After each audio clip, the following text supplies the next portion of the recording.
آج پیش خدمت ہے سعادت حسن منٹو کا افسانہ گولی۔ شفقت دوپہر کو دفتر سے آیا تو گھر میں مہمان آئے ہوئے تھے۔ عورتیں تھیں جو بڑے کمرے میں بیٹھی تھیں۔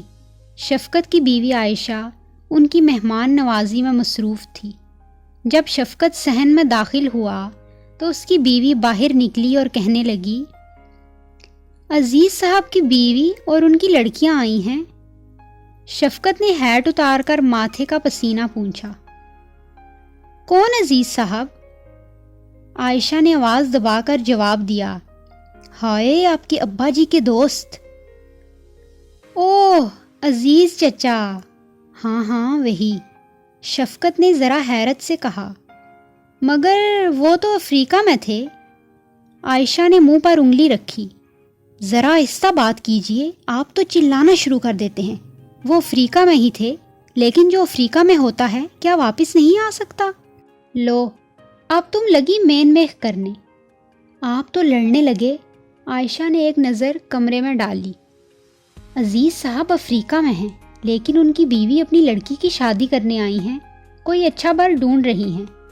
اندر سے عزیز کی بیوی کی آواز آئی، عائشہ تم نے روک کیوں لیا شفقت کو؟ آنے دو، آؤ شفقت بیٹا آؤ، تمہیں دیکھے اتنی مدت ہو گئی ہے۔ آیا چچی جان۔ شفقت نے ہیڈ اسٹینڈ کی کھونٹی پر رکھا اور اندر کمرے میں داخل ہوا۔ آداب عرض ہے چچی جان۔ عزیز کی بیوی نے اٹھ کر اس کو دعائیں دی، سر پر ہاتھ پھیرا اور بیٹھ گئی۔ شفقت بیٹھنے لگا تو اس نے دیکھا کہ سامنے صوفے پر دو گوری گوری لڑکیاں بیٹھی ہیں، ایک چھوٹی تھی، دوسری بڑی۔ دونوں کی شکل آپس میں ملتی تھی۔ عزیز صاحب بڑے وجیحہ آدمی تھے۔ ان کی یہ وجاہت ان لڑکیوں میں بڑے دلکش طور پر تقسیم ہوئی تھی۔ آنکھیں ماں کی تھیں، نیلی، بال بھورے اور کافی لمبے، دونوں کی دو چوٹیاں تھیں۔ چھوٹی کا چہرہ بڑی کے مقابلے میں زیادہ نکھرا ہوا تھا۔ بڑی کا چہرہ ضرورت سے زیادہ سنجیدہ تھا۔ ان کی ماں ان سے مخاطب ہوئی، ارے بیٹا سلام کرو نا بھائی کو۔ چھوٹی نے اٹھ کر شفقت کو آداب عرض کیا۔ بڑی بیٹھے بیٹھے ذرا جھک کر کہنے لگی، تسلیمات۔ شفقت نے مناسب و موزوں جواب دیا۔ اس کے بعد عزیز صاحب اور افریقہ کے متعلق باتوں کا لامتناہی سلسلہ شروع ہو گیا۔ نیروبی، دارالاسلام، کراتینہ، ان سب کی باتیں ہوئی۔ کہاں کا موسم اچھا ہے، کہاں کا خراب، پھل کہاں کے اچھے ہوتے ہیں۔ پھلوں کا ذکر چھڑا تو چھوٹی نے کہا، یہاں ہندوستان میں تو نہایت ہی ذلیل پھل ملتے ہیں۔ جی نہیں، بڑے اچھے پھل ملتے ہیں، بشرط یہ کہ موسم اچھا ہو۔ شفقت نے اپنے ہندوستان کی آبرو بچانا چاہی۔ غلط ہے، چھوٹی نے ناک چڑھائی۔ امی جان، جو کل آپ نے مارکیٹ میں مالٹے لیے تھے، کیا وہاں کے مچنگوں کا مقابلہ کر سکتے ہیں؟ لڑکیوں کی ماں بولی۔ شفقت بیٹا یہ صحیح کہتی ہے، یہاں کے مالٹے وہاں کے مچنگوں کا مقابلہ نہیں کر سکتے۔ عائشہ نے چھوٹی سے پوچھا، طلعت یہ مچنگا کیا ہوتا ہے؟ نام تو بڑا عجیب و غریب ہے۔ طلعت مسکرائی، ایک پھل ہے، مالٹے اور میٹھے کی طرح، اتنا لذیذ ہوتا ہے کہ میں بیان ہی نہیں کر سکتی۔ اور رس، ایک نچوڑیے تو یہ جو گلاس پڑا ہوا ہے نا تپائی پر، لبالب بھر جائے گا۔ شفقت نے گلاس کی طرف دیکھا اور اندازہ لگانے کی کوشش کی کہ وہ پھل کتنا بڑا ہوگا۔ ایک مچنگے سے اتنا بڑا گلاس بھر جاتا ہے؟ طلعت نے بڑے فخریہ انداز میں جواب دیا، جی ہاں۔ شفقت نے یہ سن کر کہا، تو یقیناً پھل بھی بہت بڑا ہوگا۔ طلعت نے سر ہلایا، جی نہیں، بڑا ہوتا ہے نہ چھوٹا، بس آپ کے یہاں کے بڑے مالٹے کے برابر ہوتا ہے۔ یہی تو اس کی خوبی ہے کہ رس ہی رس ہوتا ہے اس میں۔ اور امی جان، وہاں کا اناناس بڑی روٹی کے برابر اس کی ایک کاش ہوتی ہے۔ دیر تک اناناس کی باتیں ہوتی رہیں۔ طلعت بہت باتونی تھی، افریقہ سے اس کو عشق تھا، وہاں کی ہر چیز اس کو پسند تھی۔ بڑی، جس کا نام نگہت تھا، بالکل خاموش بیٹھی تھی۔ اس نے گفتگو میں حصہ نہ لیا۔ شفقت کو جب محسوس ہوا کہ وہ خاموش بیٹھی رہی ہے تو وہ اس سے مخاطب ہوا۔ آپ کو غالباً ان باتوں میں کوئی دلچسپی نہیں؟ نگہت نے اپنے ہونٹ ہلائے۔ جی نہیں، سن رہی ہوں بڑی دلچسپی سے، شفقت نے کہا، لیکن آپ بول نہیں رہی، عزیز کی بیوی نے جواب دیا۔ شفقت بیٹا، اس کی طبیعت ہی ایسی ہے، شفقت نے ذرا بے تکلفی سے کہا۔ چچی جان، اس عمر میں لڑکیوں کو خاموشی پسند نہیں ہونا چاہیے، یہ بھی کوئی بات ہے کہ منہ میں گھنگنیاں ڈالے بیٹھے رہو؟ پھر وہ نگہت سے مخاطب ہوا۔ جناب، آپ کو بولنا ہی پڑے گا۔ نگہت کے ہونٹوں پر ایک شرمیلی سی مسکراہٹ پیدا ہوئی۔ بول تو رہی ہوں بائی جان، شفقت مسکرایا۔ تصویروں سے دلچسپی ہے آپ کو؟ نگہت نے نگاہیں نیچی کر کے جواب دیا۔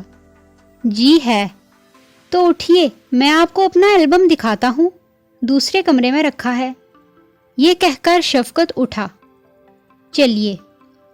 عائشہ نے شفقت کا ہاتھ دبایا۔ پلٹ کر اس نے اپنی بیوی کی طرف سوالیہ نظروں سے دیکھا۔ اس نے آنکھوں ہی آنکھوں میں کوئی اشارہ کیا جسے شفقت نہ سمجھ سکا۔ وہ متحیر تھا کہ خدا معلوم کیا بات تھی کہ اس کی بیوی نے اس کا ہاتھ دبایا اور اشارہ بھی کیا۔ وہ سوچ ہی رہا تھا کہ طلعت کھٹ سے اٹھی۔ چلیے نا بھائی جان، مجھے دوسروں کی البم دیکھنے کا بہت شوق ہے، میرے پاس بھی ایک کلیکشن ہے۔ شفقت طلعت کے ساتھ دوسرے کمرے میں چلا گیا۔ نگہت خاموش بیٹھی رہی۔ شفقت طلعت کو تصویریں دکھاتا رہا۔ طلعت حسب عادت بولتی رہی۔ شفقت کا دماغ کسی اور طرف تھا۔ وہ نگہت کے متعلق سوچ رہا تھا کہ وہ اس قدر خاموش کیوں ہے، تصویریں دیکھنے اس کے ساتھ کیوں نہ آئی۔ جب اس نے اس کو چلنے کے لیے کہا تو عائشہ نے اس کا ہاتھ کیوں دبایا؟ اس اشارے کا کیا مطلب تھا جو اس نے آنکھوں کے ذریعے کیا تھا؟ تصویریں ختم ہو گئی۔ طلعت نے البم اٹھایا اور شفقت سے کہا، باجی کو دکھاتی ہوں تصویریں، ان کو بہت شوق ہے تصویریں جمع کرنے کا۔ شفقت پوچھنے ہی والا تھا، اگر ان کو شوق ہے تو وہ اس کمرے میں کیوں نہ آئیں، مگر طلعت البم اٹھا کر کمرے سے باہر نکل گئی۔ شفقت بڑے کمرے میں داخل ہوا تو نگہت بڑی دلچسپی سے البم کی تصویریں دیکھ رہی تھی۔ ہر تصویر اس کو مسرت پہنچاتی تھی۔ عائشہ لڑکیوں کی ماں سے باتیں کرنے میں مشغول دیکھ رہی تھی۔ شفقت کنکھیوں سے دیکھتا رہا۔ اس کا چہرہ جو پہلے ضرورت سے زیادہ سنجیدگی کی دھن میں لپٹا ہوا تھا، اب بشاش تھا۔ ایسا لگتا تھا کہ تصویریں جو آرٹ کا بہترین نمونہ تھی اس کو راحت بخش رہی ہیں۔ اس کی آنکھوں میں اب چمک تھی، لیکن جب ایک گھوڑے اور ایک صحت مند عورت کی تصویر آئی تو یہ چمک ماند پڑ گئی۔ ایک ہلکی سی آہ اس کے سینے میں لرزی اور وہیں دب گئی۔ تصویریں ختم ہوئی تو نگہت نے شفقت کی طرف دیکھا اور بڑے پیارے انداز میں کہا، بھائی جان شکریہ۔ شفقت نے البم نگہت کے ہاتھ سے لیا اور مینٹل پیس پر رکھ دیا۔ اس کے دماغ میں خود بدھ ہو رہی تھی۔ اس کو ایسا لگتا تھا کہ کوئی بہت بڑا راز اس لڑکی کی زندگی کے ساتھ وابستہ ہے۔ اس نے سوچا شاید کوئی نامکمل رومان ہو یا کوئی نفسیاتی حادثہ۔ چائے آئی تو شفقت نگہت سے مخاطب ہوا، اٹھیے چائے بنائیے، یہ پریویلیج لیڈیز کا ہے۔ نگہت خاموش رہی، لیکن طلعت پھدک کر اٹھی، بھائی جان میں بناتی ہوں نا چائے۔ نگہت کا چہرہ پھر سے دھن میں ملفوف ہو گیا۔ شفقت کا تجسس بڑھتا گیا۔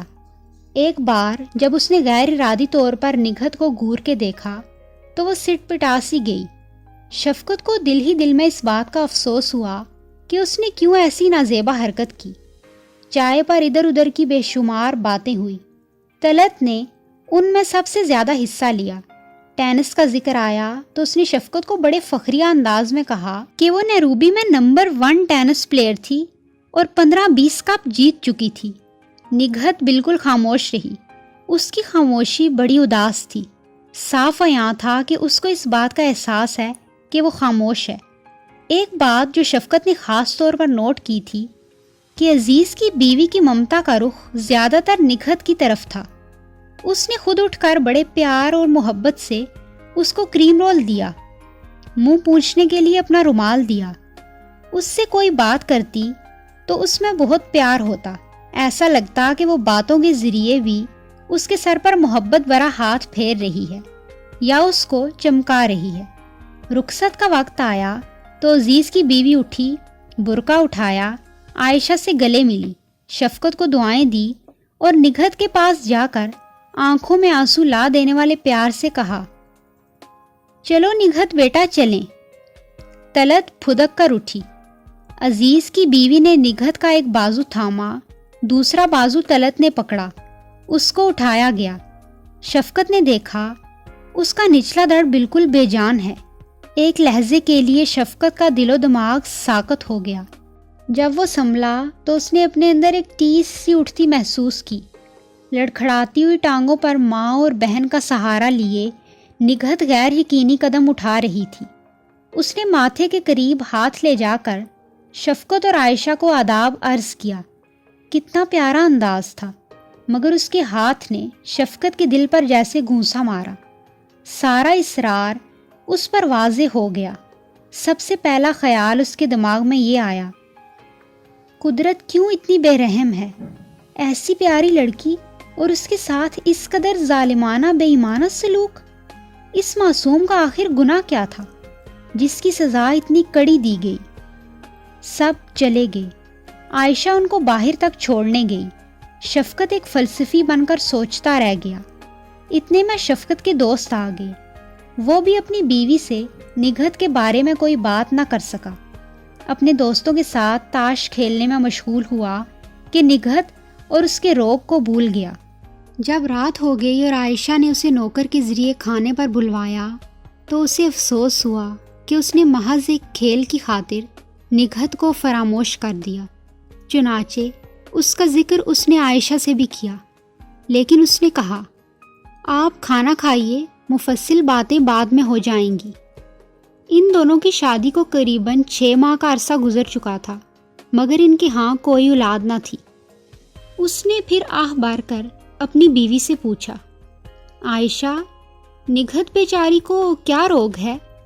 عائشہ نے آہ بھری اور بڑے افسوسناک لہجے میں کہا، 3 برس کی ننھی منی سی بچی تھی، جب تپ محرکہ ہوا، نچلا دڑ مفلوج ہو گیا۔ شفقت کے دل میں نگہت کے لیے ہمدردی کا بے پناہ جذبہ پیدا ہوا۔ اس نے اپنی بیوی کی طرف منہ کر کے کہا، عائشہ، خدا کیوں اتنا ظالم ہے؟ عائشہ نے کوئی جواب نہ دیا۔ شفقت کو دن کے واقعات یاد آنے لگے۔ جب میں نے اس سے کہا تھا کہ چلو میں تمہیں البم دکھاتا ہوں تو تم نے میرا ہاتھ اسی لیے دبایا تھا۔ ہاں ہاں، اور کیا، آپ تو بار بار اسے کہہ رہے تھے۔ خدا کی قسم مجھے معلوم نہ تھا۔ اس کو اس بات کا بہت احساس ہے کہ وہ اپاہج ہے۔ تم نے یہ کہا ہے تو مجھے ایسا معلوم ہوا ہے کہ میرے سینے میں کسی نے تیر مارا ہے۔ جب وہ آئی تو خدا کی قسم مجھے بہت دکھ ہوا۔ بیچاری کو پیشاب کرنا تھا۔ ماں اور چھوٹی بہن ساتھ گئیں۔ ازار بند کھولا پھر بند کیا۔ کتنی خوبصورت ہے۔ تو خدا کی قسم بالکل پتہ نہیں چلتا کہ وہ فالج زدہ ہے۔ بڑی ذہین لڑکی ہے۔ اچھا، ماں کہتی تھی کہ اس نے کہا تھا کہ امی جان میں شادی نہیں کروں گی، کنواری رہوں گی۔ شفقت تھوڑی دیر کے لیے خاموش ہو گیا۔ اس کے بعد اس نے انتہائی دکھ محسوس کرتے ہوئے کہا، تو اس کو اس بات کا احساس ہے کہ اس سے شادی کرنے کے لیے کوئی رضامند نہیں ہوگا؟ عائشہ کہنے لگی، شفقت صاحب، کون شادی کرے گا ایک اپاہج لڑکی سے؟ نہیں نہیں، ایسا مت کہو عائشہ۔ اتنی بڑی قربانی کون دے سکتا ہے شفقت صاحب؟ تم ٹھیک کہتی ہو۔ خوبصورت ہے، اچھے کھاتے پیتے ماں باپ کی لڑکی ہے، سب ٹھیک ہے، مگر میں سمجھتا ہوں، لیکن مردوں کے دل میں رحم کہاں ہے؟ شفقت نے کروٹ بدلی۔ ایسا نہ کہو عائشہ۔ عائشہ نے بھی کروٹ بدلی۔ میں سب جانتی ہوں۔ کوئی ایسا مرد ڈھونڈیے جو اس بیچاری سے شادی کرنے پر آمادہ ہو جائے۔ مجھے معلوم نہیں، لیکن بڑی بہن ہے، غریب کو کتنا بڑا دکھ ہے کہ اس کی چھوٹی بہن کی شادی کی بات چیت ہو رہی ہے۔ صحیح کہتی ہو تم عائشہ۔ عائشہ نے ایک لمبی آہ بھری۔ کیا بیچاری اسی طرح ساری عمر کڑتی رہے گی؟ نہیں، یہ کہہ کر شفقت اٹھ کر بیٹھ گیا۔ عائشہ نے پوچھا، کیا مطلب؟ تمہیں اس سے ہمدردی ہے؟ کیوں نہیں، خدا کی قسم کھا کر کہو۔ ہائے، یہ بھی کوئی قسم کھلوانے کی بات ہے؟ ہر انسان کو اس سے ہمدردی ہونی چاہیے۔ شفقت نے چند لمحات خاموش رہنے کے بعد کہا، تو میں نے ایک بات سوچی ہے۔ عائشہ نے خوش ہو کر کہا، کیا سوچا ہے آپ نے؟ مجھے ہمیشہ اس بات کا احساس رہا ہے، تم بہت بلند خیال عورت ہو۔ آج تم نے میرے اس خیال کو ثابت کر دیا ہے۔ خدا میرے اس ارادے کو استقامت بخشے، میں نے ارادہ کر لیا ہے کہ میں نگہت سے شادی کروں گا۔